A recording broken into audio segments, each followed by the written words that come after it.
Hello everyone. It's such a pleasure to have you back in my channel. And for those that are new, welcome.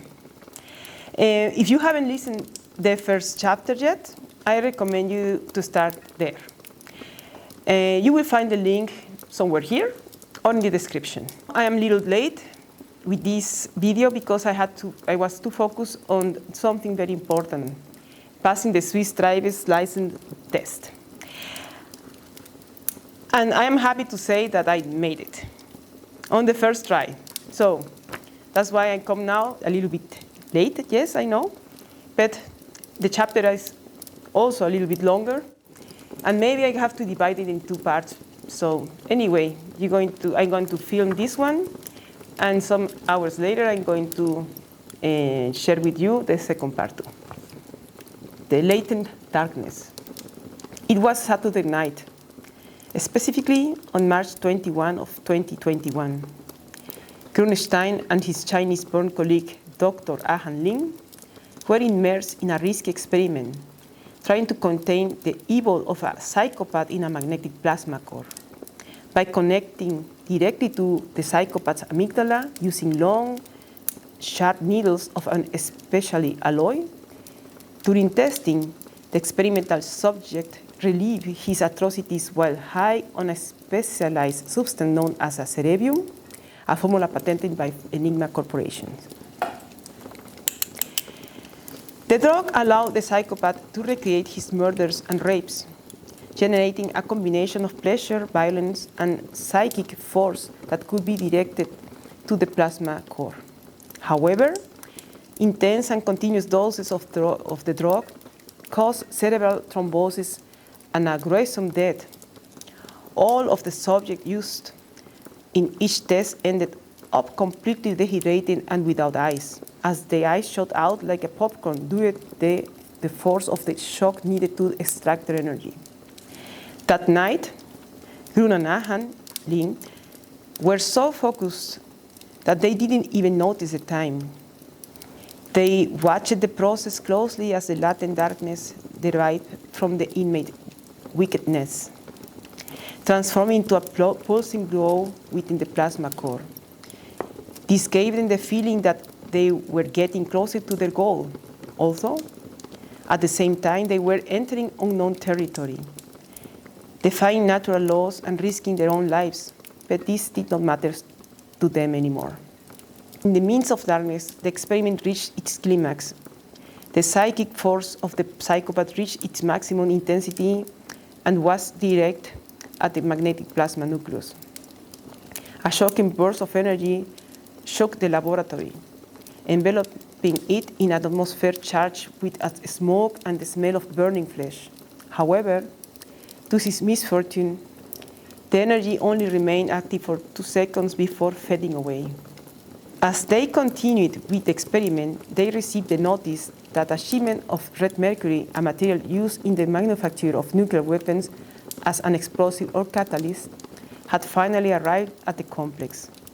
This unusual material was given to the specialist in macro-environmental experiments, Dr. John Gates, another colleague of Grün and Ahan in the experiment. Upon hearing of the arrival of the cargo, Ahan was excited. Dropping everything he was doing, hurriedly and wide-eyed with excitement, he quickly turned to Gates and asked him the exact time the red mercury had entered his sector. And Gates replied that it was at 11:55 p.m. This shocking coincidence led Ahan to review the experiment's logs and readings. He found that the energy spike and the transfer of evil to the core had occurred at the very moment the connection between mercury and the event could not be ignored. Wasting no time, Ahan urgently asked Gates for a vial of red mercury. Of the meantime, he asked Grün to prepare another prisoner for a new test. This discovery and the possibility of seeing if the previous phenomenon would be repeated, but this time using red mercury as part of the experiment, provoked in Ahan a renewed urgency and determination. Grün And Ahan entered a new phase of the experiment, fueled by the suspicion that, thanks to the new ingredient in the test, a more consistent result could be obtained in controlling and channeling the evil of the prisoners to contain it in the magnetic plasma core. Meanwhile, at the Department of Resources Management, known as a Depo, D-E-P-O, Grün requests a new prisoner for the experiment. The response was immediate, and with some sarcasm, since the assistant at Depo told him that fresh meat had just arrived. They had a newly arrived inmate responsible for a shooting in a school where at least 25 people died, including several children and teenagers. The individual's name was Andy, but something caught Grün's attention when he reviewed his file. Andy was short in stature and had male facial features, but there was no mistake in the identification. The new inmate was a woman, and in addition, a neo-Nazi. Her pride in the atrocity committed at the school was evident. The coldness and carelessness about her actions were shameless. Convinced that evil did not depend on the container, Grün did not hesitate to ask for it to be prepared and used in the experiment.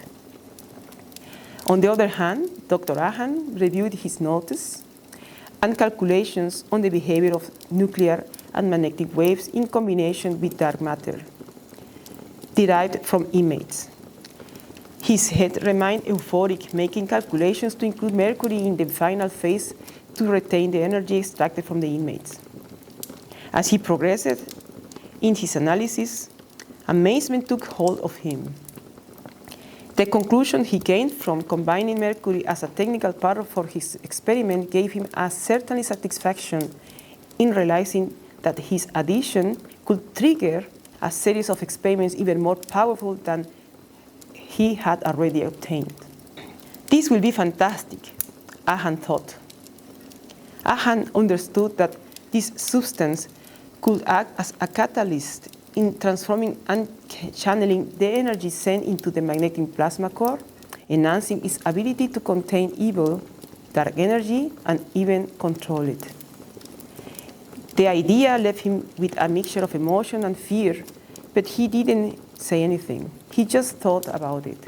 He knew he was on the threshold of a monumental discovery, and while he wasn't keenly aware of the ethical implications that this would entail in the future, his curiosity and thirst for knowledge drove him to press forward with determination, making some modifications to the equipment and preparing the new software for the new test. The fate of Grün, Ahan, and the entire team was about to change thanks to the mercury and its possible influence in the experiment. The next phase of the investigation promised more concrete results. Meanwhile, the other colleagues climbed the experimentation room, removing the body of the previous prisoner, extracting the smoke and removing all the sticky liquids that were scattered around the extraction rack after each session. However, as they cleaned up, something else began to materialize in the core, but it was very faint and did give readings. They looked like small, vaguely human silhouettes moving within the plasma, writhing as if trying to escape. But no one was alarmed because, according to Grün, it was a type of residual effect that was impregnated or recorded in all parts of the equipment that had contact with the plasma.